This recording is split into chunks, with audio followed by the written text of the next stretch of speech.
Assalamualaikum, halo everyone. Perkenalkan, saya Romantika Eka Juliana dengan NIM 2006311086 dengan rekan saya Ibdaul Mawadah dengan NIM 2006311091. Nah, untuk pembelajaran kali ini kita membahas tentang administrasi sistem jaringan komputer. Apa yang dimaksud dengan jaringan komputer? Jaringan komputer adalah jaringan telekomunikasi yang memungkinkan antar komputer untuk saling berkomunikasi dengan cara bertukar data. Administrasi sistem jaringan ini ada capaian pembelajaran mata kegiatan. Ada subcapaian pembelajaran, yaitu 1. Penerapan sistem operasi jaringan, 2. Evaluasi DHCP server, 3. Evaluasi FTP server, 4. Mengevaluasi remote server, 5. Mengevaluasi file server, dan 6. Mengevaluasi web server, 7. Mengevaluasi DNS server, dan 8. Database server. Pengertian sistem operasi jaringan ini adalah kepanjangan dari Network Operation System atau biasa dijelaskan sebuah jenis sistem operasi yang ditunjukkan untuk menangani jaringan. Umumnya, sistem operasi ini terdiri atas banyak layanan atau servis yang ditunjukkan untuk melayani pengguna, seperti layanan berbagai bekas, layanan berbagai alat pencetak atau printer, DNS server, HTTP service, dan lain sebagainya. Kemudian ada jenis-jenisnya. Jenis-jenis sistem operasi jaringan ada 2 jenis sistem operasi jaringan, yaitu ada closed source, yang dimana closed source software adalah perangkat lunak atau software yang dipublikasikan tanpa diberikan kode sumbernya. Pada software jenis closed source hanya terdiri dari file binari saja tanpa adanya ruang untuk mengakses ke kode sumber software tersebut.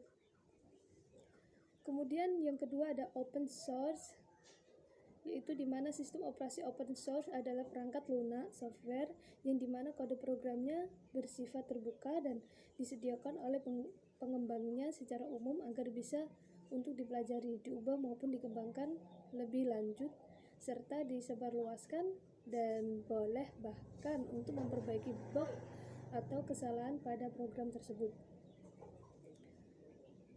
Kemudian ada DHCP server. Nah, DHCP server ini adalah protokol pengalamatan host secara dinamis dalam sebuah jaringan yang besar.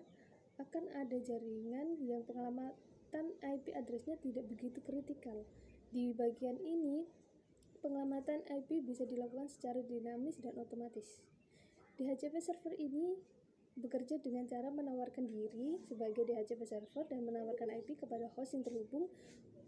Host akan meminta alamat IP kepada DHCP, lalu DHCP server akan memeriksa apakah masih ada alamat yang tersedia dan alamat apa saja yang tersedia itu. Untuk protokol pengiriman file atau bisa disebut FTP ini adalah File Transfer Protocol, di mana sebuah protokol client server yang memungkinkan seorang pemakai untuk mengirim atau menerima file dari dan ke sebuah tempat atau mesin dalam jaringan. Ia bekerja menurut aturan transfer TCP dan sangat banyak digunakan dalam jaringan internet. Meskipun demikian, juga dapat digunakan pada jaringan lokal atau LAN. FTP menggunakan koneksi berbasis connection oriented, sehingga dari kedua sisi harus memiliki koneksi TCP atau IP. FTP menggunakan TCP sebagai protokol transport. FTP server menerima koneksi pada port 21 dan 20. FTP server menggunakan 2 port yang berbeda. Satu digunakan untuk login dan yang satu lagi untuk memasukkan perintah. Ini saya akan melanjutkan penjelasan dari Mbak Romantika, yaitu dari pengertian remote server. Server remote adalah sebuah server yang didedikasikan untuk menangani pengguna yang tidak pada LAN. Akan tetapi membutuhkan akses jarak jauh. Untuk itu, remote server ini memungkinkan pengguna untuk mendapatkan akses dari file dan layanan cetak di LAN dari lokasi terpencil. Sebagian contoh, pengguna yang memanggil ke jaringan dari rumah menggunakan modem analog atau koneksi ISDN akan mendial ke server akses modem. Selanjutnya ada juga pengertian lain dari remote server, yaitu merupakan suatu server yang diakses sebagai bagian dari proses klien tanpa membuka koneksi terpisah, berbeda ataupun secara langsung. Remote server ini dapat dilakukan dengan menggunakan telnet maupun SSH.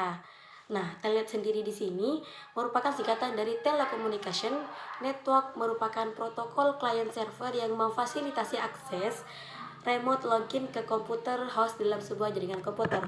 Selanjutnya ada file server. File server di sini adalah sebuah komputer terpasang ke jaringan yang memiliki tujuan utama memberikan lokasi untuk akses disk bersama, yaitu suatu penyimpanan bersama file komputer seperti dokumen, file suara, foto, film, gambar, database, dan lain-lain yang bisa diakses oleh workstation yang melekat pada jaringan komputer yang sama. Selanjutnya ada web server. Web server di sini atau yang dalam bahasa Inggris disebut web server merupakan perangkat lunak atau suatu software dalam server yang berfungsi untuk menerima permintaan atau request berupa halaman web melalui protokol HTTP atau HTTPS dari klien yang lebih dikenal dengan nama browser. Kemudian mengirimkan kembali suatu respon hasil permintaan tersebut ke dalam bentuk halaman-halaman web yang pada umumnya berbentuk dokumen HTML. Selanjutnya ada DNS server. DNS server di sini merupakan salah satu komponen penting saat ini dalam sistem internet. Keberadaannya sangat membantu dalam mengakses berbagai layanan.